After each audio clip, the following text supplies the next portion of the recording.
Olá, seres maravilhosos desse Brasil tão extenso e diverso. Meu nome é Júlia Brasolin e está começando mais um episódio do podcast Missões do Planeta. Dessa vez um episódio especial, visto que em parceria com o Projeto Céu Profundo e o canal AstroTubers, a gente vai ter aqui a reprodução da entrevista que ocorreu no dia 25 de abril de 2024 com o Carlos Eduardo Quintanilha lá da AEB, a Agência Espacial Brasileira. Sim, nós temos uma, mas o que raios eles fazem? Também lançam foguetes? E por que lançam? Vamos descobrir tudo isso e muito mais em...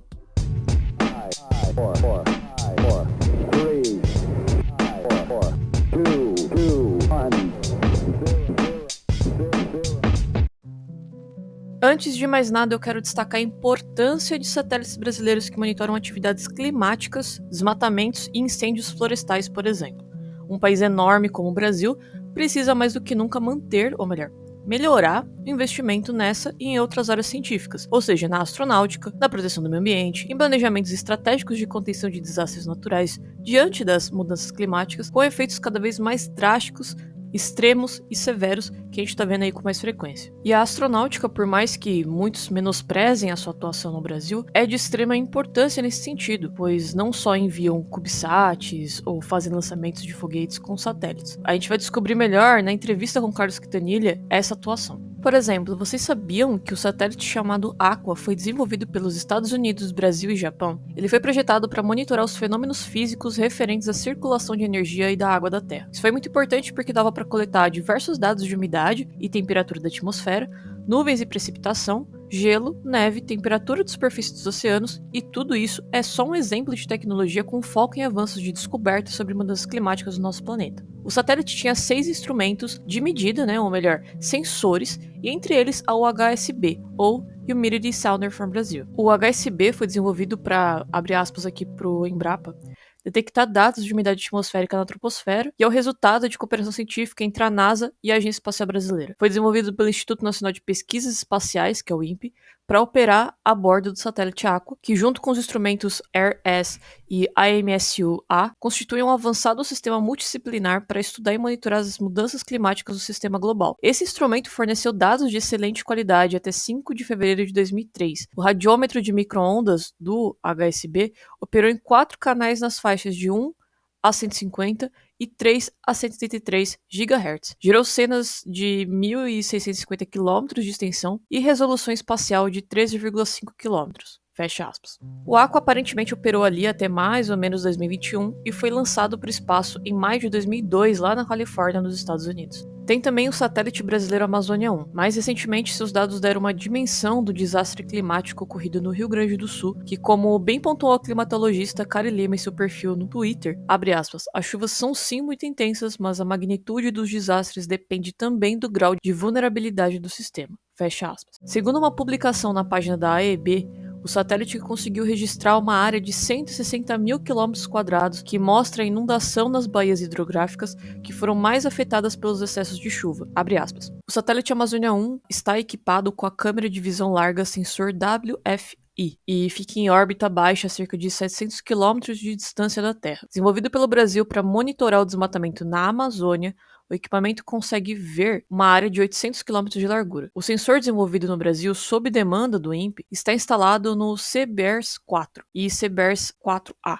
além da Amazônia 1. De acordo com o satélite, a resolução espacial da câmera pode variar entre 55 e 64 metros. De acordo com Lars Namikawa, câmera com essa capacidade é a única no mundo. A frequência de aquisição de imagens varia de 3 a 5 dias, de acordo com o satélite. O CBERS-4 e a Amazônia 1 registram imagens do Brasil a cada 3 dias e o CBERS-4A a cada 5 dias.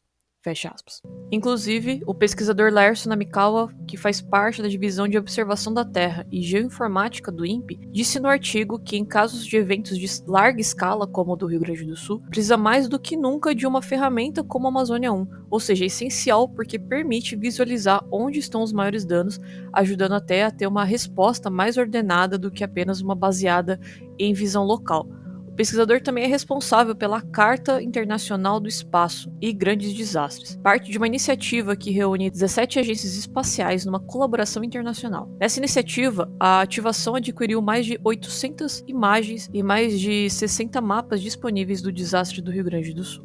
O Rio Grande do Sul está passando por um momento que precisa de solidariedade para reconstruir o estado após esse desastre climático e problemas de gerenciamento tanto das prefeituras e governador. Estão recebendo ajuda de voluntários, tem movimentos e organizações de doações do Exército, do governo federal, do Brasil todo tá lá para ajudar, mas é bom aproveitar esse espaço aqui para divulgar algumas ações que estão rolando, pelo menos até o momento da gravação desse episódio, para você, caso possa ajudar. A gente vai começar aqui pela Cozinha Solidária do MTST, em parceria com o Apoia-se. Sim, a plataforma que é Missões do Planeta também possui campanhas. Lá no Apoia-se tá rolando uma meta, né, com limite de tempo definido. Essa é uma campanha emergencial para apoiar as pessoas atingidas pelas enchentes, garantindo que elas recebam refeições nutritivas em seus territórios. Eles produzem refeições o tempo todo para entregar diversas pessoas. São mais de 159 mil pessoas desalojadas, muitas em situação de refugiados climáticos, por mais que esse termo está em discussão aí, mas estão em 401 municípios, né, segundo os dados da Defesa Civil. A Cozinha Solidária também de Azenha, né, em Porto Alegre. A Cozinha Solidária da Azenha, em Porto Alegre, precisa da sua ajuda para aumentar sua capacidade de produção para atender mais pessoas nesse momento de calamidade. Para produzir diariamente 2.400 marmitas, 3 vezes mais do que o habitual, a serem distribuídas à população atingida. A partir de R$ 15 você garante que pelo menos 2 pessoas atingidas pelas enchentes possam comer. Então é só procurar aí pela Cozinha Solidária no Apoia-se, entra na plataforma lá, apoia.se, dá uma pesquisada, procura por Cozinha Solidária que você vai ver essa ação, vai descobrir mais sobre o que é, como tá rolando e como você pode ajudar. Aí uma outra forma de ajudar também é verificar se a sua cidade tá se movimentando, né? Tá fazendo algum tipo de movimento de doação de roupas, águas, remédios, ração para gatos e cachorros, produtos de higiene como papel higiênico, absorvente, fraldas de diversos tamanhos, sabonetes e toalhas de banho, além de produtos de limpeza como detergente, rodo, vassoura, etc. Toda ajuda é bem-vinda e, por favor, fiquem atentos ao que é doado. Não doe produtos vencidos ou roupas em péssima qualidade. O Nossos Correios também tá com uma ação muito legal que tá recebendo e transportando gratuitamente as doações feitas em suas agências de todo o Brasil. Então aceitando água potável, alimentos de cesta básica, produto de higiene, no caso produto de higiene pessoal, né? Material de limpeza seco, itens de cama e banho, ração para pet, só procurar uma agência aí em seu bairro. Eu vou deixar links de ações pelo país na descrição desse episódio. A gente deseja o melhor para todas as pessoas atingidas e que tudo fique bem em breve.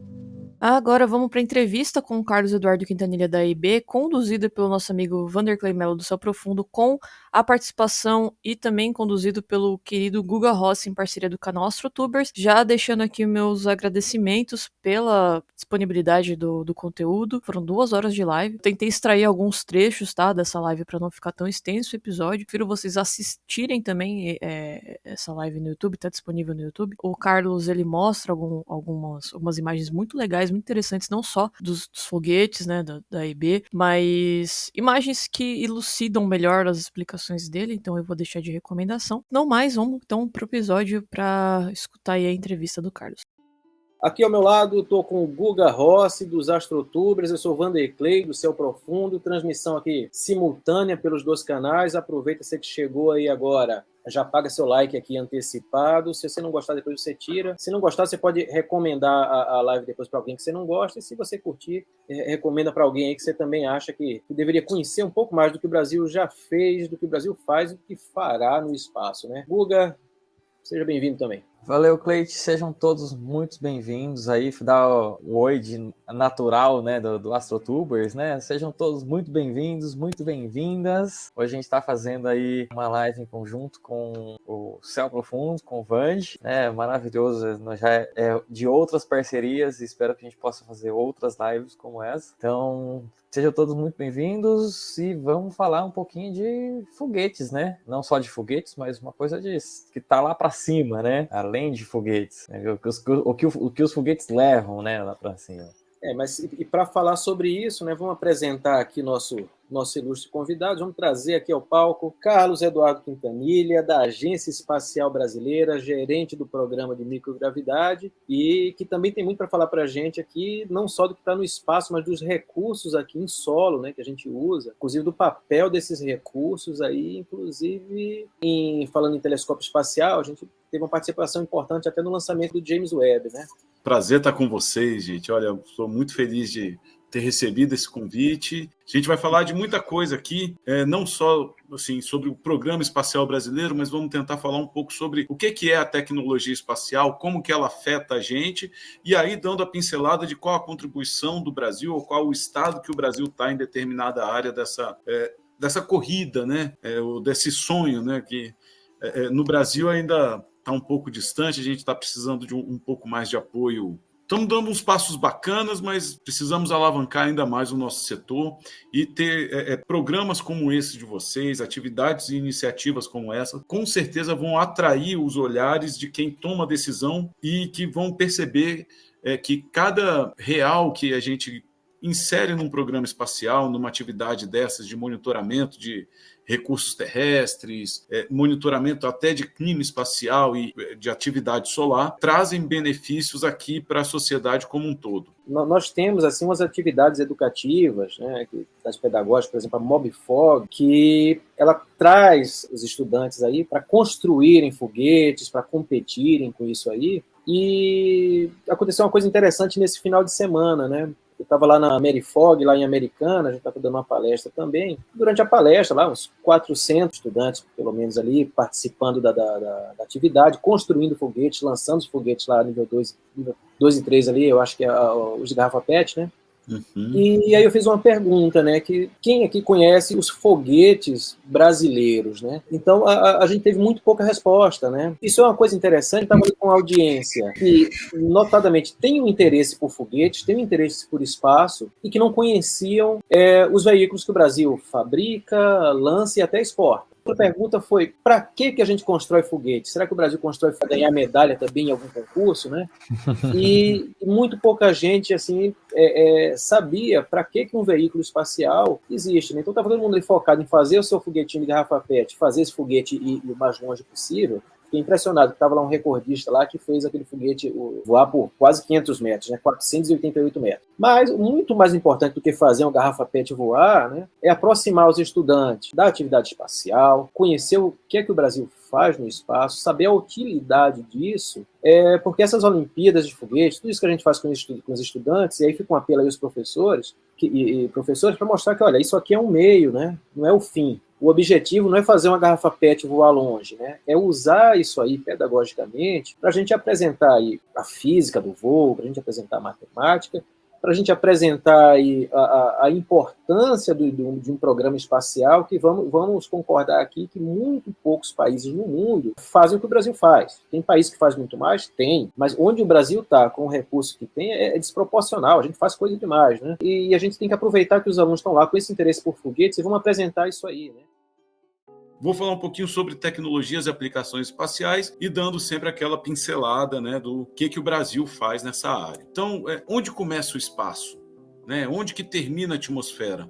A atmosfera é um negocinho bem fininho assim, que a gente tem da ordem de 100 quilômetros, que é o que a gente considera essa linha de Kármán, que é quem divide, pelo menos do ponto de vista da engenharia, né? Porque essa definição passa pelos advogados, e os advogados nunca conseguiram chegar num consenso de onde que termina a atmosfera e onde começa o espaço. Para a gente é suficientemente distante o livre caminho médio entre as moléculas, né, grande o suficiente para a gente considerar alguma espécie de vácuo. E aí vai nisso da linha de Kármán, tá? Então a gente tem ali que a atmosfera em si vai até uns 100 quilômetros, né, por aí, e tudo que está acima disso é espaço. Mas nem tudo que está aí, por exemplo, essa região da aurora, acima de 120 km de altitude, entre 120 e 300 km de altitude, os objetos não costumam ficar em órbita muito tempo. E por muito tempo eu estou falando coisa de dias a semanas. O atrito aí já é forte o suficiente para conseguir fazer esse objeto cair rapidamente. Então, existe uma região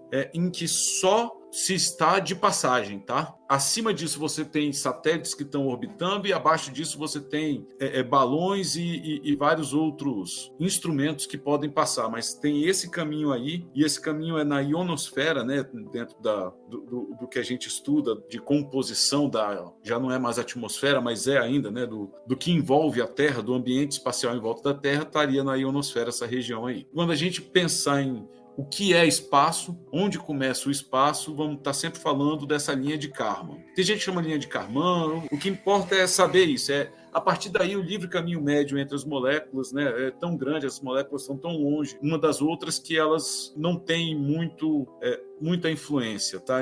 Mas tem alguma ainda e fazem os satélites cair, tá? Eu sou um tecnologista da Agência Espacial Brasileira, passei no concurso de 2014, embora eu já trabalhasse lá desde 2006, quando eu formei em licenciatura em Física.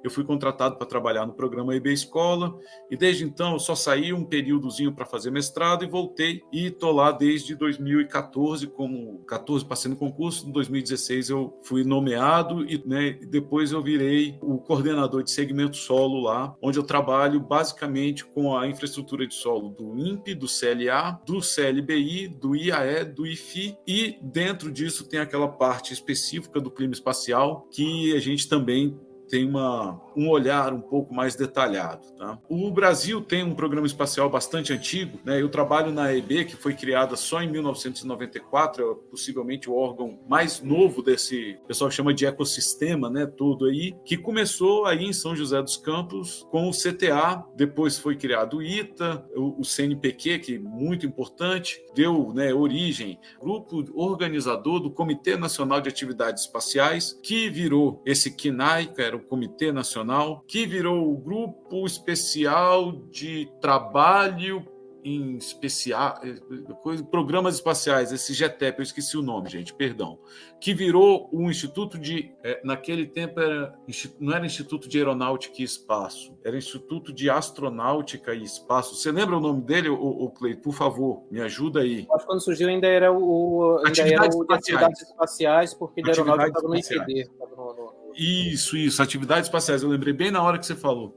E pouco antes disso teve o CLBI, né, que na verdade era CLFBI, era o Centro de Lançamento de Foguetes da Barreira do Inferno. E o CNAE, lá em 1973, virou o que hoje a gente conhece como Instituto Nacional de Pesquisas Espaciais. Depois disso, a gente teve a criação do próprio Centro de Lançamento de Alcântara, do Ministério de Ciência e Tecnologia, que depois incorporou inovação, virou comunicações e depois perdeu inovação e virou inovações, né? Então, dentro disso aí tudo, eu trabalho no órgão mais novo, né? Mas para que a gente tem um programa espacial? Veja, nós somos um país de dimensões continentais, que tem muita gente, que a gente tem eventos de seca e de inundações severos, que causam bastante prejuízo, e somos uma nação plantadora, né? Exportadora de grãos, especialmente da soja e do milho. Então, estar de olho nisso pode trazer informações que ajudem a nossa tomada de decisão, e aí a gente pode ou minimizar a perda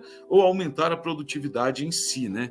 E essas informações meteorológicas basicamente são colhidas ou pelos ou com a ajuda dos satélites, como a gente vai ver daqui a pouquinho.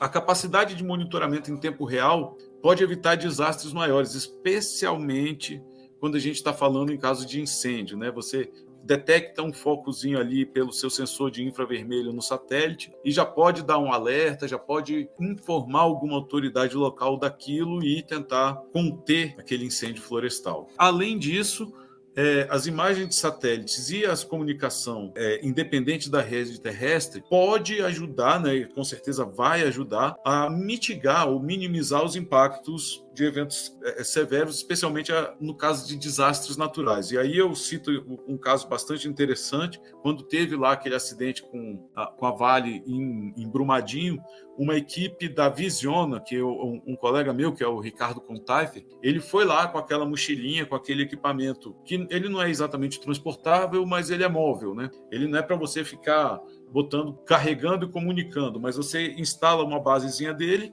e tem acesso à comunicação por satélite independente da sua rede local. E aquilo ali foi bastante útil para o pessoal que estava trabalhando no resgate, que estava lá fazendo aquele serviço. Não tinha infraestrutura nenhuma que desse apoio para eles e os bombeiros utilizaram isso daí, né? Os bombeiros e as forças de segurança. É esse tipo de situação que você vê a importância única que só o satélite e a atividade espacial consegue fornecer para você. E ele permite esse acompanhamento de grande massa, especialmente aqueles satélites grandes e geoestacionários que são utilizados para meteorologia. Eles ficam acompanhando, então a gente vê, tá aí, esse aí é um serviço e é o único serviço que está todos os dias em todos os jornais. Pode ter acontecido a maior tragédia do mundo. Tem 2 casos clássicos disso daí. Um foi naquele 1º de maio da morte do Ayrton Senna, que o jornal inteiro foi dedicado para o Ayrton Senna, exceto a previsão climática, de tempo e clima, né? E 11 de setembro também de 2001, que foi todo dedicado às Torres Gêmeas, os jornais, mas era a única informação presente lá em todos eles, era essa previsão de tempo e clima. E tudo isso é atividade espacial, querendo ou não, né? Depende da atividade espacial. Então a gente tem dentro do Brasil uma demanda muito grande pelas aplicações espaciais, porque a gente tem floresta, fronteira, agricultura, recursos hídricos, e aí a ANA tem um monte de estações que mandam dados para satélites, os recursos minerais que a gente consegue pegar por diversas coisas, até por gravimetria, algumas vezes por magnetômetros, no satélite você consegue pegar alguma coisa também. Cuidar da área de pastos, da pecuária, melhorar isso daí. A parte de petróleo offshore nem se fala, né, para localização, até o sensoriamento remoto, comunicação, tudo isso. Pesca também, sensoriamento remoto e todo o monitoramento da nossa área costeira e nosso litoral. Então, o Brasil por si só demanda um monte de aplicações espaciais. E aí, para isso, né, que em 94 foi criada a Agência Espacial Brasileira, que é uma autarquia, né, de natureza civil e que serve para coordenar e promover as atividades espaciais de interesse nacional. E aí promover como? Promover segundo critérios de conveniência para solucionar problemas nacionais para quem? Para benefício da sociedade. Então, tudo que a gente faz ali dentro da Agência Espacial Brasileira é olhando alguma coisa que vai terminar com um benefício da sociedade. Se não tem isso, se a gente não consegue enxergar isso, o nosso projeto não tem como ir para frente e nem deveria mesmo. Júlio Verne já tinha visto, né, a vantagem da utilização de equipamentos no espaço, porque possibilita, né, a cobertura global, tem disponibilidade durante todo o período, né, de operação dele, está lá o tempo todo, especialmente os geossíncronos, tem inúmeras aplicações, né, inúmeros serviços que eles podem prestar e, além de tudo, tem um alto valor agregado também, né? Quando a gente tem essa visão de, poxa, o Brasil está querendo entrar ali nesse mundo de atividades espaciais, né? Mas por que isso, né? O Brasil, vamos comparar com o resto do mundo. E aí a gente vê, né, países que têm uma população razoavelmente grande, um PIB bem grande e uma área bastante grande. Você vai juntar 5. Desses 5, 3 são grandes potências espaciais e 2 são emergentes, sendo que a Índia já está na nossa frente e a Índia começou o programa espacial deles, bem dizer, junto com o nosso, né? Mas os indianos, eles têm uma coisa diferenciada, porque eles produzem muito material didático e eles compartilham, né? Eu não sei se vocês já procuraram alguma soluçãozinha de problema matemático ou de problema de física na internet, pode ter certeza que tem um indiano ensinando aquilo. Eu não sei se vocês já procuraram, já tiveram essa necessidade, mas tem um indiano ensinando aquilo com aquele inglês carregado dele, mas ele está ensinando e aquilo ali está disponível para aquela pessoa, né? Então, eles têm essa cultura de propagação das atividades e de ir a fundo nas coisas. E aí eles, nisso daí, acabaram, eu imagino né, passando na nossa frente nessa parte das atividades espaciais. Mas, assim, as capacidades, embora eles consigam lançar, os satélites em si a gente já consegue fazer também. E lançamento é uma coisa que se paga, ou se arranja e consegue fazer na parceria. Então, assim, apesar de corrermos atrás do lançador, o acesso ao espaço a gente, de certa forma, ainda tem, até que a gente consegue ter os nossos objetos lá em órbita. E falando né, em alta complexidade e valor agregado, 1 quilo de satélite tem da ordem de $50 mil de valor agregado, segundo a OCDE, né? E é a segunda, e a atividade espacial, aeroespacial, é a segunda mais complexa de todas as atividades que a humanidade faz. Isso vamos dizer, a OCDE que está falando, né? Um relatório dele já é bem antigo, mas as atividades continuam basicamente a mesma. E por que é isso? Bom, a gente perde para os farmacêuticos porque, assim, se um remédio der errado, o paciente pode vir a óbito, né? Então, é uma coisa bastante complicada. Você está mexendo com vidas humanas. Mas a atividade espacial, um satélite, se ele for lançado com erro, ele vai ficar com erro. Só tem um satélite que teve correção até hoje. E foram 2 missões para ele. Tá fazendo aniversário aí, não é, Wander? 34 aninhos aí de bons serviços prestados, né? Depois de 4 missões ali de manutenção, 4 missões, 5 voos, na verdade. Lançado míope, né, o pobrezinho. Mas tá aí, não se aposenta também, não. Mas é só ele, só o Hubble teve essa prerrogativa de ter missões para ir lá consertar e estender a vida útil dele. Eu não estou falando da estação espacial, porque a estação espacial é a casa das pessoas, né? Dentro da sua casa você vai lá fazer reparo. Mas um objeto desses lançado em órbita não teve, né, só o Hubble, e eu acho que não vai ter outro, não. Tá? Você vai ter missões para tirar eles de órbita, aqueles Active Debris Removal, ADR, né? Que o pessoal tá chamando agora, mas isso daí vai levar um tempo, até porque tem complicações de novos advogados entrando nisso, né? O que é um satélite útil? O que é alguma coisa que está cumprindo uma missão? Tem um objeto espacial em órbita da Terra que é um cilindro de chumbo, e o pessoal usa isso para fazer estudos de gravimetria. É um objeto ativo? Não. Pode ser considerado lixo espacial? Por alguns, sim. Mas se você colocar qualquer coisa para mexer naquele objeto lá, legalmente o país pode acionar você, porque você está mexendo no direito dele como Estado lançador. E você não pode fazer isso. Então é bem complicado essa parte de como fazer algum serviço no espaço, especialmente se o dono daquele satélite ou daquele objeto em si não quer que você faça. Você não vai poder fazer mesmo. Guga, tem alguma pergunta então? Tava comentando sobre toda a logística de fazer a montagem, de ter o foguete. Você ainda tem todo o cálculo de quanto combustível você coloca no coisa, né? No foguete para subir. E aquela coisa, né? Você vai subir 10 quilos no foguete, você tem que colocar quanto de combustível. Aí você faz a conta tudo bonitinho. Aí você vai lá, só que você tem o peso do combustível. No caso aí, Guga, tipo, como a gente está falando ali de editores aqui, né, a propelente sólido, né? Então você não tem esse controle ali antes do lançamento, né? Você não abastece o foguete, né? Então o foguete ele já é construído ali, já é carregado com aquela massa de propelente fixa, né? Aí o que é que você faz? Se você vai levar uma carga útil mais leve, você vai colocar lastro, você vai compensar isso aí. Mas você não vai controlar aí quanto de combustível você vai abastecer. Ele já é construído, né, já é carregado com a quantidade fixa ali de propelente, né? O S50 aí vão 12 toneladas de propelente. Mas o desempenho e o alcance deles vão depender muito dessa massa inicial mesmo, né, Wander? Porque o foguete trabalha com massa, com força resultante. A aceleração dele é uma força resultante. Então, as massas iniciais, se você mudar 1 quilo, você mudou toda a configuração do foguete. Não é só aquela coisinha, vamos dizer, simples de, não, essa aceleração vai ser um pouco menor aqui. Não. Ela vai ser um pouco menor o tempo todo.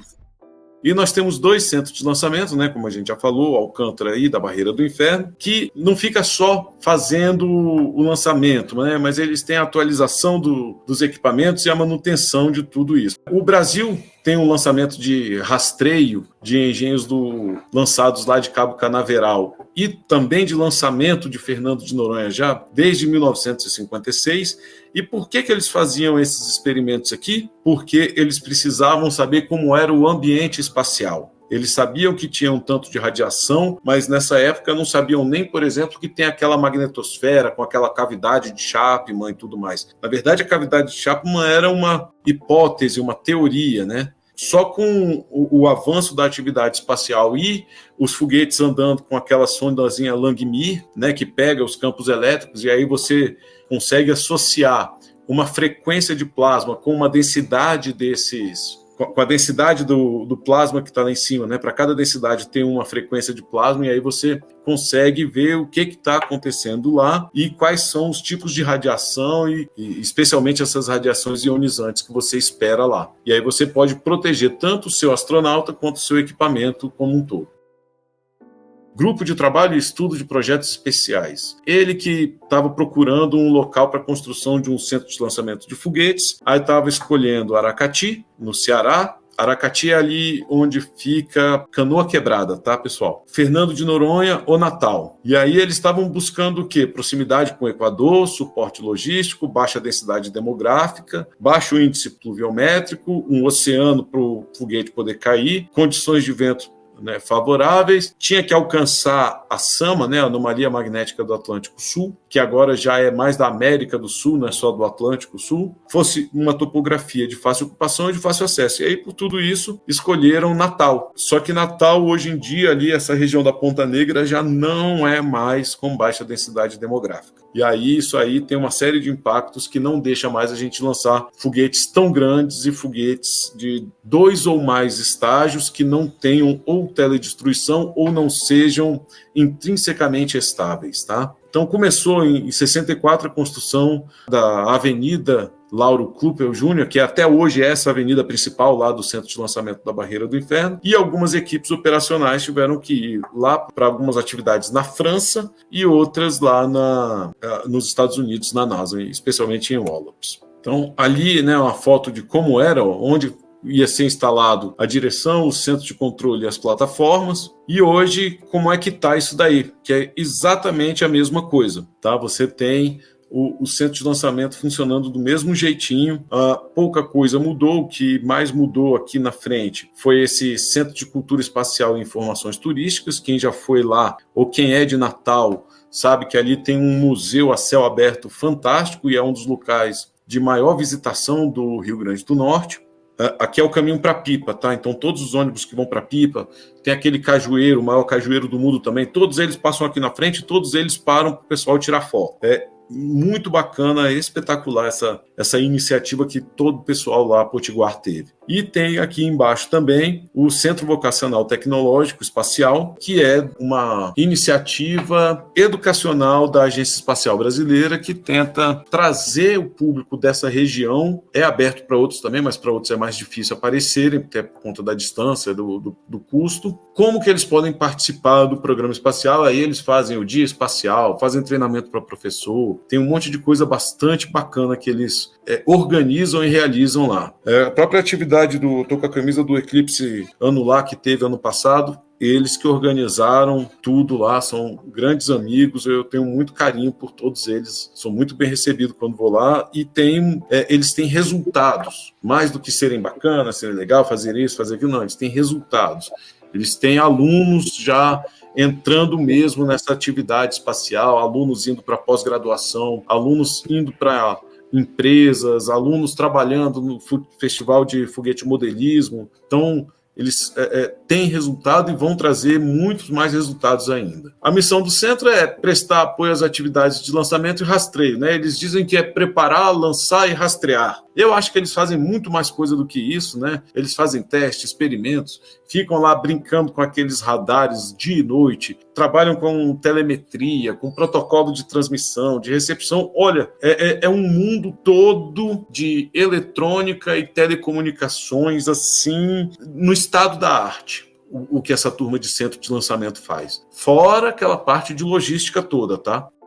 O Eduardo também respondeu a minha pergunta sobre a atuação da AEB no programa espacial norte-americano Artemis. Comentou como se busca e procura pelo foguete depois que cai no mar e explicou também como os lançamentos ajudam nos experimentos sobre microgravidade. Lembrando que quando ele disser, né, G, ele se refere à gravidade. Tem uma pergunta aqui da Júlia, né? Que isso aí merece outra live também, né? O Brasil, como outros países, estão no acordo Artemis aí se a AEB está ligada a isso ou será outra área mais industrial, né? Merece uma live. Nós estamos trabalhando no acordo Artemis, tanto na parte do Itasat, quanto na parte da agricultura espacial com a Embrapa, tá? Isso daí, ó, eu recomendo que vocês chamem ou o próprio Chamon ou o Rodrigo Leonardi para conversar com vocês, né? Eles são super abertos a esse tipo de iniciativa e estamos todos bastante empolgados com essa possibilidade de plantar batata doce e grão de bico no espaço. Então, assim, tem que achar uma agulha no palheiro depois que você lança esse negócio, e aí você utiliza lá os seus radares e utiliza os helicópteros e os homens-rãs para ir lá e resgatar. Normalmente, esses lançamentos a gente faz exatamente para o programa microgravidade. E a gente utiliza um nome que é muito bonito, microgravidade, mas ele é bastante impreciso, né? A definição de micro seria 10 a menos 6 e gravidade G, né? 10 metros por segundo ao quadrado, ou próximo disso. Mas a gente não está tratando de uma aceleração de 10 a menos 5 metros por segundo ao quadrado. Se a gente tivesse com esse valor de aceleração gravitacional, a gente teria que estar 1000 vezes o raio da Terra de distância para poder estar com isso daí. Então, o que a gente está medindo mesmo é o que uma balança marcaria se tivesse todo mundo caindo junto. Então, é aquele experimento bem sórdido mesmo, né? Imagina você no elevador com uma balança embaixo e corta o fio. Que número que vai marcar? E aí você pode identificar a qualidade dessa microgravidade por isso. Se a sua balança está marcando 1 quilo e você tem 100, né? Você está com 100 quilos, é um pouquinho mais do que eu, você tem que a qualidade da sua gravidade, da sua microgravidade é 10 a menos 2. É um número adimensional mesmo. E aí você quer isso o menor possível. Mas você não consegue fazer o menor possível porque você tem outras coisas dentro da sua plataforma que interferem. Então, se a gente eu peguei esses dados aqui do INPE, de quando estavam trabalhando nos experimentos da missão Centenário. E aí a gente vê, por exemplo, que a ISS em si tem uma aceleração que pode ir da ordem de 10 a menos 4 metros por segundo ao quadrado ali. Uma qualidade de 10 a menos 4 de G sobre G0. E isso daí, se você precisa de uma qualidade ainda maior, não é na estação espacial que você vai fazer esse experimento. Mas eu já te digo, uma qualidade de 10 a menos 3 já é muito boa para todo mundo, tá? Então, a PSM nossa consegue fazer algo como 10 a menos 4, 10 a menos... O Anderson diz que não, mas eu acho que de vez em quando ela chega a 10 a menos 5 ali com um pouquinho de... Não é só boa vontade, é porque os dados são tão pequenos que a própria linha atrapalha um pouco você olhar. E aí tem várias formas de obtenção dessa... Eu vou fazer uma introdução bem breve aqui. Pode, por favor. Para falar o seguinte, né? Que agora a gente chegou no ponto-chave, né? Que, olha, legal, a gente quer fabricar foguetes, a gente quer lançar foguetes, né? E vamos chamar a atenção aqui, por que a gente quer fazer isso, né? Então, um dos motivos, né, você pode ter foguetes de sondagem também, de sondagem não precisa de microgravidade, mas um dos motivos da gente lançar foguete, né, porque a gente quer esse ambiente muito específico, que o Quintanilha está falando aqui, com essas baixas acelerações, né? Então, vamos enfatizar aí que quando a gente constrói esses veículos espaciais, né, o motivo aí é a gente conseguir colocar experimentos num ambiente de microgravidade. É isso aí que o Quintanilha está debulhando aqui para a gente, né? Que tipo de ambiente é esse que a gente chama de microgravidade? Comparando as acelerações que a gente tem lá dentro com o que a gente sente aqui na superfície da Terra. Então, ele botou aí o exemplo da estação espacial e mostrou que os veículos que a gente constrói com a plataforma que a gente tem ali para as cargas úteis, né, dá um ambiente de microgravidade de excelente qualidade aí para os experimentos propostos, né? Exatamente.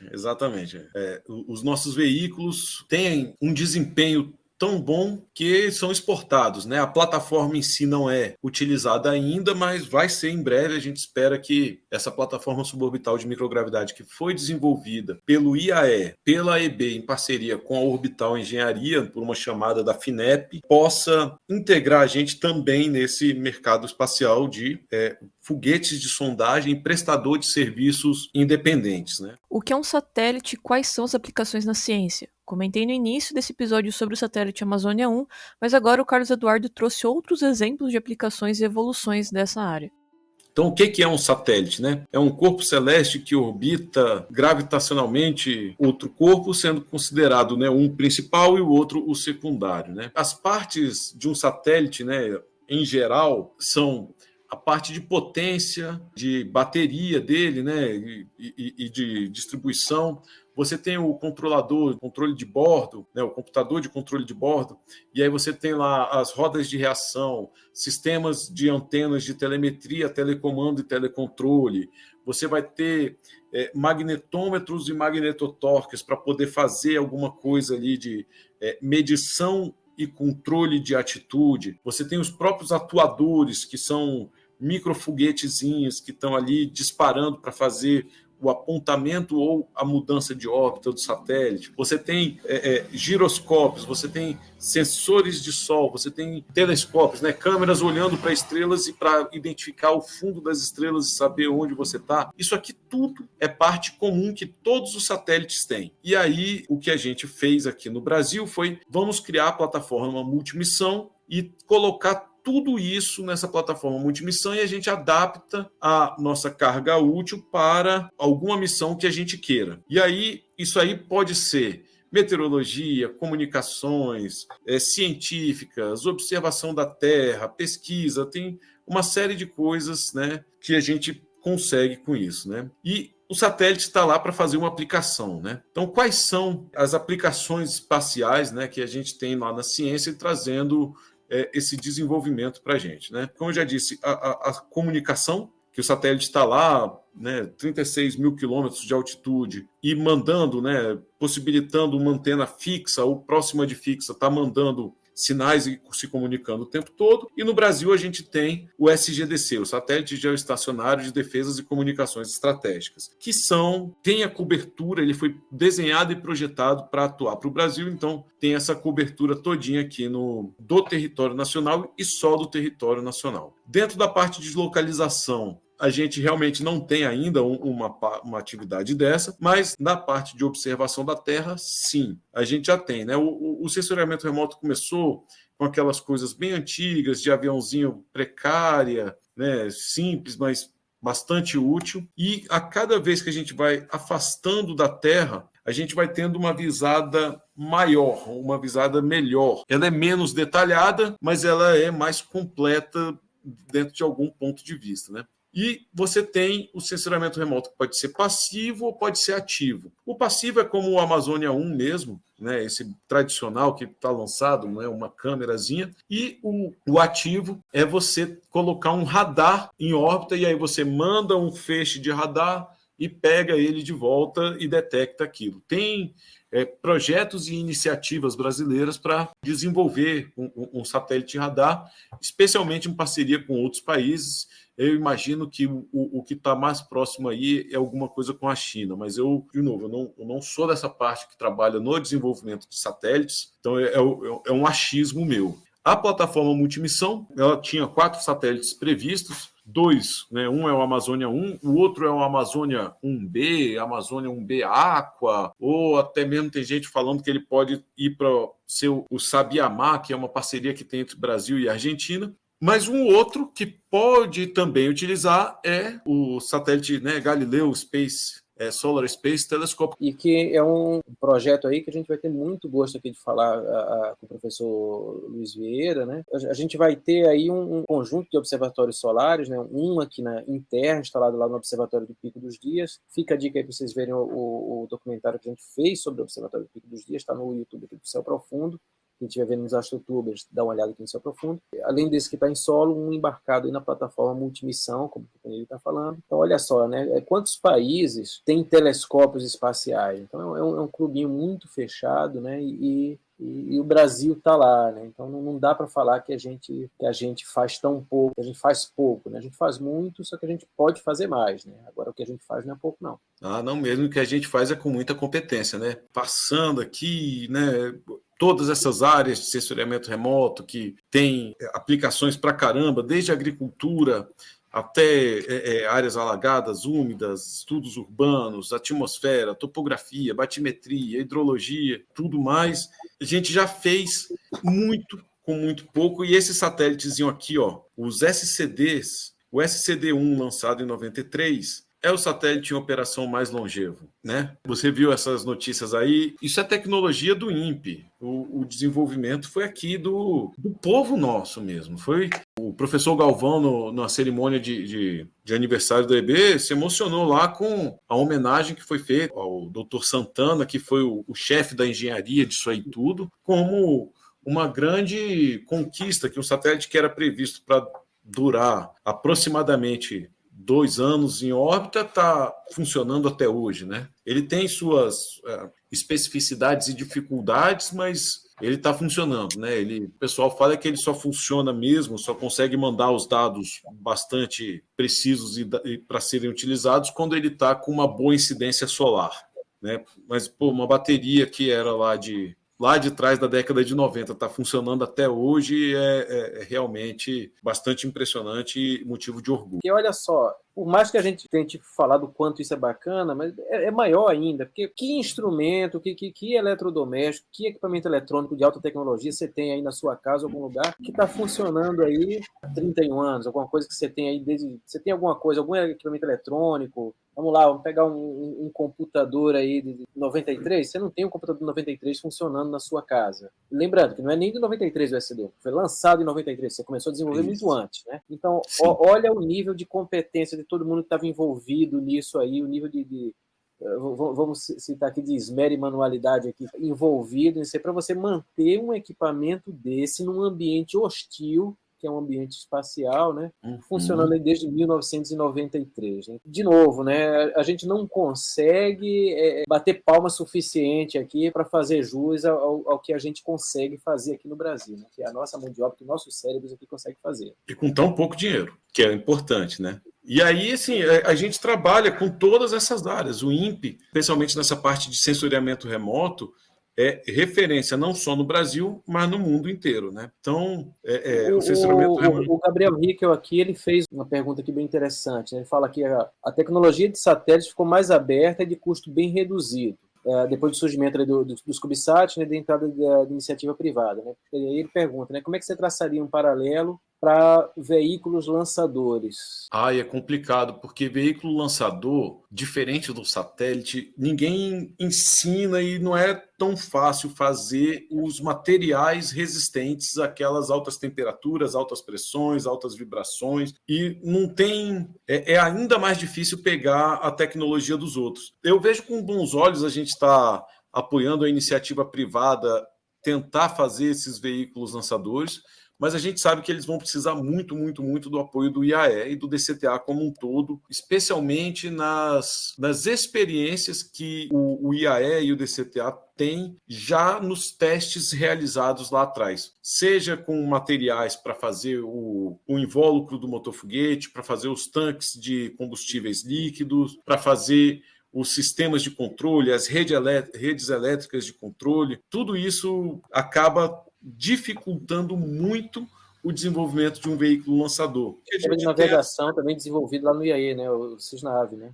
O IAV, IAE. E isso, Cisnave, tem o giroscópio, a laser, tem um monte de coisa aí que são tecnologias, assim, ponta da ponta e que são negadas para todo mundo. Então vai precisar, sem dúvida. Eu peço para você dar uma filtrada aqui no que eu vou falar. Agora, assim, eu tenho a impressão que é interessante para quem domina essa tecnologia de lançadores, seja quem for, né? Tipo, estimular CubeSat, estimular isso aí, porque, afinal de contas, são os clientes para quem tem isso aí, né? Então, uma coisa é você estimular a tecnologia aberta e tudo mais para cargas úteis, né? E quanto mais gente desenvolvendo carga útil, quanto mais gente desenvolvendo satélite, CubeSat, o que for, é mais cliente para quem tem os veículos lançadores lá, né? Então, eu acho que talvez você tenha um monopólio do veículo lançador, você tem, sei lá, não um monopólio, você tem um pequeno número de quem domina isso, mas é interessante você ter um mercado grande de quem quer contratar o serviço disso. Né? Não, tem isso também, e assim, num satélite baratinho, né, desses, especialmente esses universitários, você pode ter uma falha. Não tem grandes problemas um satélite pequeno e universitário, né, ter uma falha, ou não ligar, ou funcionar durante menos tempo do que o previsto. Né? Um veículo lançador não pode falhar. Né? Ele tem que...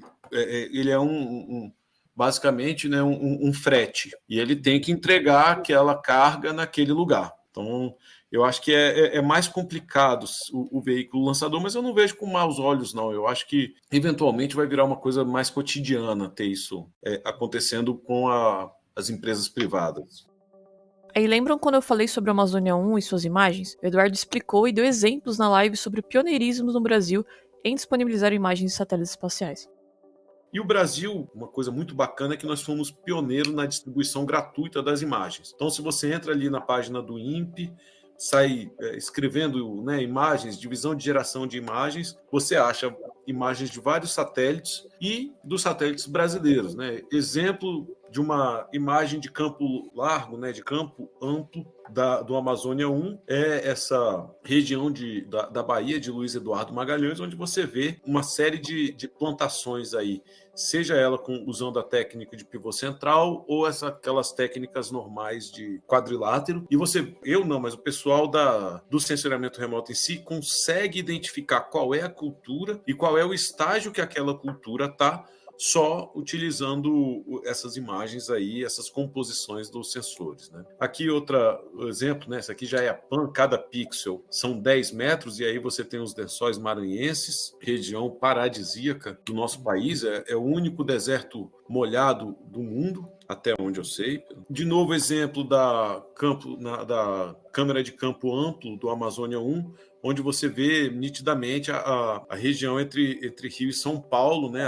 A mancha urbana de São Paulo e o braço, que é a Via Dutra, saindo aqui para o Rio de Janeiro. Né? Temos o sistema de coleta de dados, que tem o SCD como o carro-chefe, mas nós temos as plataformas, né, espalhadas pelo Brasil inteiro, que mandam para o satélite manda para as antenas de recepção em Cuiabá e em Alcântara, e esse manda lá para Natal para armazenar e processar esses dados. Foi lançado em fevereiro de 93, é o satélite mais longevo do mundo, né? Recebe dados de plataformas espalhadas pelo Brasil inteiro e contribui, né, para o desenvolvimento de atividades que culminam lá na previsão de tempo e clima e auxiliam nas informações meteorológicas, né? Também servem para outros tipos de projetos. Então, tinha os projetos de umas boias que eram colocadas no mar e coletavam coisas de qualidade da água, temperatura da água e essas coisas assim, e mandavam para o satélite para o pessoal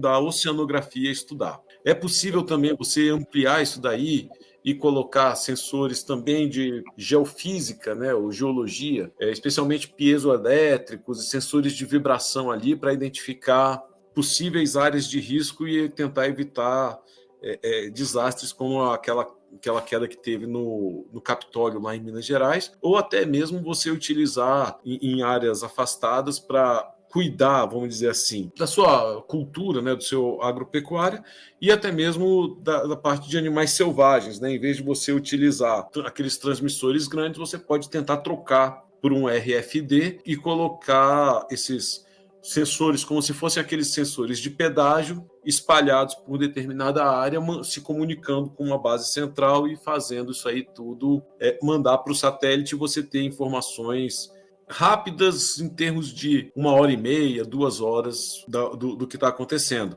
Umas armadilhas dessas de câmera, você vai passar a deixar ela durante dias ou semanas lá para poder ter.